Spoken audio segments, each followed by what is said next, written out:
orang-orang juga pengennya udah sekarang mau beralih deh ke renewable energy gitu kan.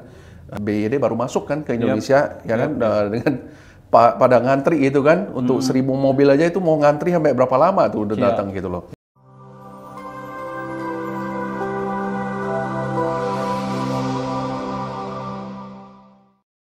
Pemirsa, inilah Cerdas Keuangan bersama saya Jackson Simanjuntak.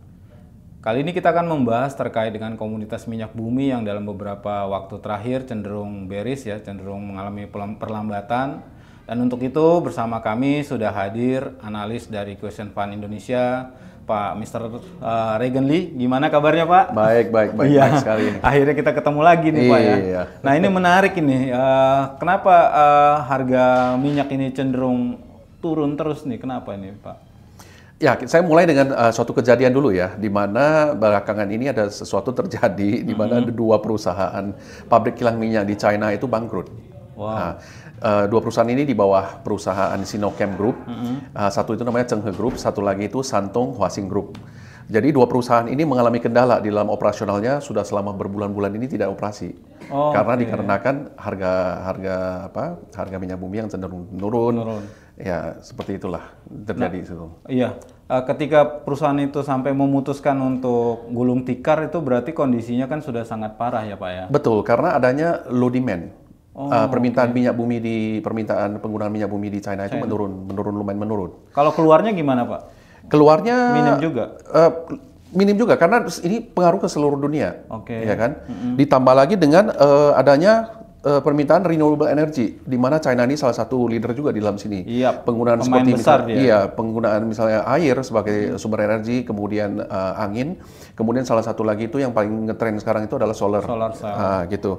Jadi kita ketahui juga di industri misalnya transportasi, penggunaan electric car itu juga sangat tinggi sekarang. Ya, meningkat. Ya, merubah dari penggunaan yang pada tradisional seperti minyak bumi sebagai bahan bakar. Ya.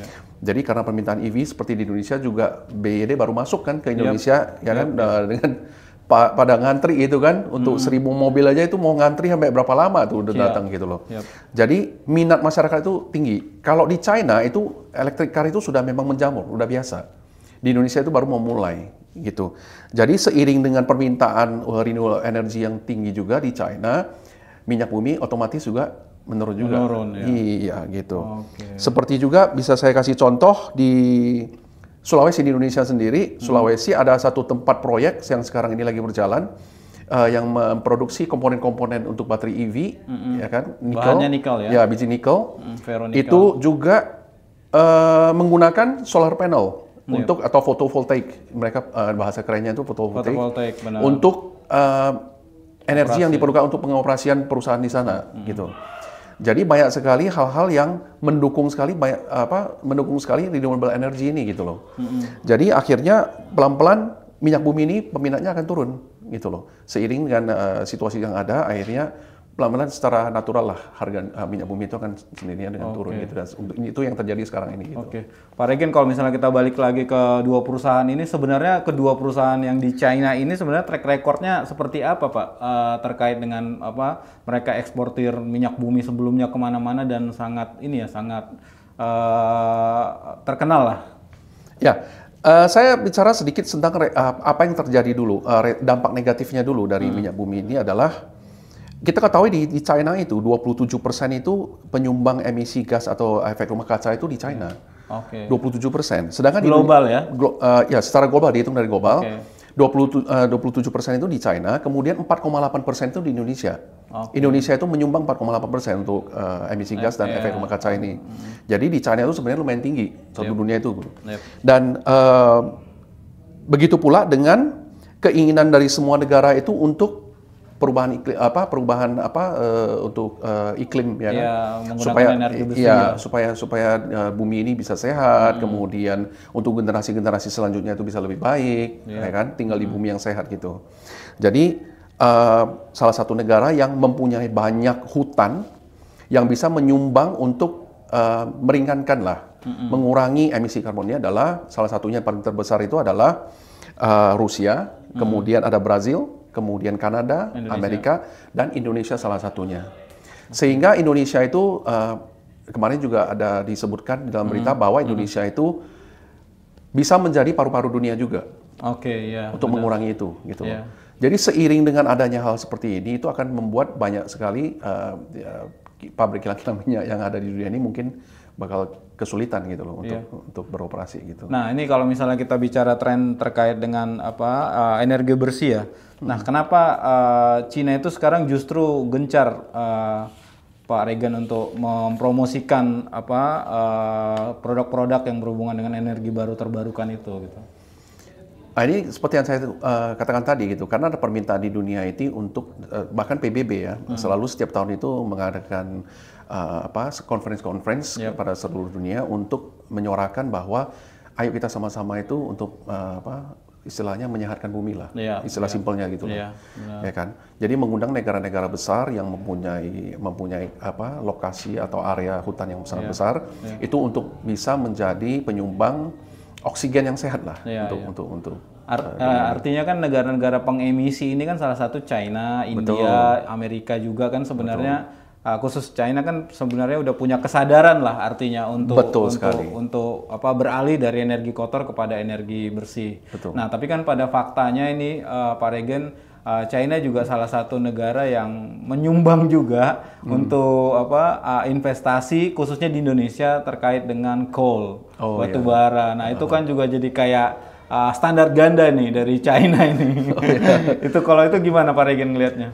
Menurut Pak Jeko gimana? Kalau misalnya mereka standar ganda begini, terus kemarin katanya ada kejadian juga kemarin. Iya, nah itu. Jadi kemarin itu banyak teman-teman dari aktivis juga yang melakukan aksi lah bahwa sebenarnya minta bahwa Cina itu harusnya menghentikan lah semua pendanaan terkait dengan energi kotor. Tapi nggak tahu kalau kita melihatnya mungkin lebih karena ini aja ya peluang pendapatan aja kali, cuan gitu ya. Betul.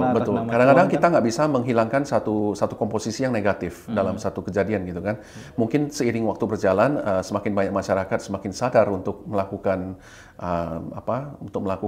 jangan menggunakan misalnya minyak bumi untuk sebagai bahan bakar. Atau nanti Indonesia saya percaya satu hari juga bisa lah berkembang seperti negara-negara maju lainnya. Gitu. Nah kalau kita bicara ke Indonesia ini, kira-kira ini Pak Regan ada nggak kaitannya yang langsung gitu ketika dua pabrik di China itu bangkrut, lalu seperti apa? Jadi gini, kenapa mereka bisa bangkrut itu karena margin untuk penyulingan minyak itu turun. Jadi margin penyulingan minyaknya turun, akhirnya mempengaruhi kepada profitnya mereka. Artinya ini, maksudnya saya potong dikit. Artinya itu terkait juga dengan produksi lifting minyak sebenarnya. Betul. Jadi kalau misalnya produksi itu kan ada cost yang terjadi. Kemudian kan setiap barrel yang mereka produksi itu ada margin yang terjadi. Ada marginnya. Nah, margin itu semakin kecil. Nah, ada data yang saya sudah catat bahwa di Amerika Serikat penyulingan minyak itu di tahun 2023 itu sekitar marginnya itu sekitar 17 sampai $20. Per barrel. Per barrel. Ya. Dan kemudian sekarang ini tahun 2024 turun menjadi 12 sampai 15. Artinya ada penurunan margin. Iya, artinya secara ini nilai keekonomiannya jadi tidak menarik lah ya. Betul. Itu pertama karena menghitung cost-nya tinggi. Kemudian ditambah lagi dengan hutang yang ada oleh dua perusahaan ini. Jadi hutang kepada kreditur itu lumayan besar. Kemudian dengan harga margin penyulingan minyak itu semakin turun, akhirnya profit mereka juga turun. Akhirnya terkendala dalam keuangan mereka gitu. Jadi sempat NPL juga nggak mereka? Ya pokoknya hutang itu nggak bisa dibayar kembali kepada krediturnya.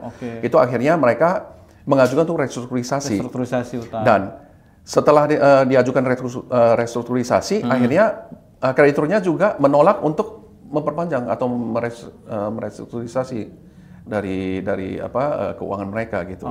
Jadi menyebabkan lebih susah lagi untuk perusahaan itu untuk bangkit kembali dan melakukan operasional gitu loh. Makanya harus ditutup. Sekarang tinggal satu dan diharapkan dari tahun 2024 ini mungkin ada sedikit perubahan, nanti mungkin bulan depan tahun depan juga mungkin bisa ada perubahan gitu. Nah, tergantung dari situasi ekonomi dunia juga, situasi dunia juga, di mana kita tahu juga kemarin ada beberapa pembahasan bahwa minyak bumi ini harganya sangat dipengaruhi oleh banyak faktor. Ya kan, perang misalkan, geopolitik, terus habis itu juga orang-orang juga pengennya udah sekarang mau beralih deh ke renewable energy gitu kan. Kepala negara semua juga ada menyarankan untuk semua negara itu ikut serta dalam mengatasi masalah perubahan iklim ini gitu. Ya. Pak Regen, kalau misalnya kecenderungannya dia turun terus gitu, apakah sebenarnya investasi di minyak bumi ini masih memberikan peluang gitu bagi orang untuk melakukan investasi di situ? Kalau misalnya bicara masalah investasi, saya nggak berbicara masalah investasi dari secara fisik ya untuk beli minyak buminya ya.